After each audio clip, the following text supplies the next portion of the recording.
Good morning, everyone, and welcome to this Tuesday morning shit show. Let's dive into this.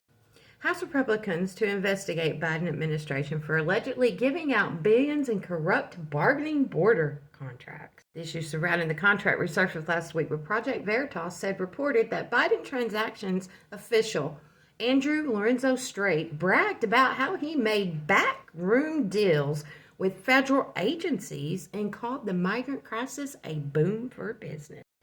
They're going to investigate into an $87 million deal. Now, the Inspector General's office found that the contractors unjustified in endeavors took $17 million of funds that they did not use. Blindside inspirational Michael, author, sues family and claims the adoption was a lie. He states that they lied about adopting him and they have been stealing money from him ever since. Very sad. I really enjoyed that movie. Investors are calling Maui wildfire victims to buy their Hawaii land. Frustrated with investors and realtors calling the families who lost their home, offering to buy their land. How dare you do that to our community right now? If you are a victim, sorry, had a little bit poor reception right there. If you are a victim and they are calling you, please get their name. People keep calling me, sorry. Get their business name so we can put them on blast. This is some pilau heva shit happening right now. I am so frustrated hearing since yesterday that multiple families that I know personally were reached out and offered money from investors and realtors. Shame on you. Shame on you. If you are a Maui realtor contributing to that, karma's gonna come and get you. That's Keiko. Shame on you.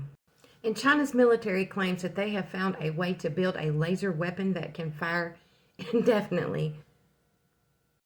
Kanye West's publicist, Trevion Kutte, has been charged in the Trump indictment for pressuring Fulton County election worker Rudy Freeman.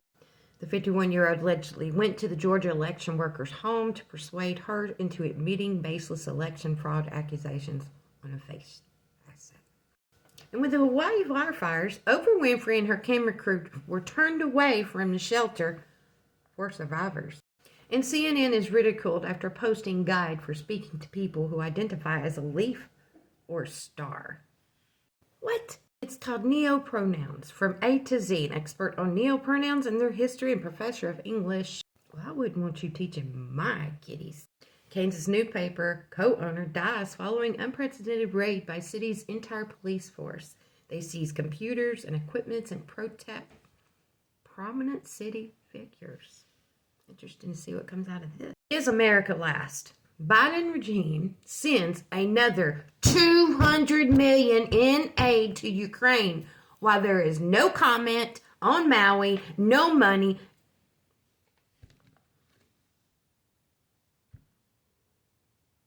Moving on.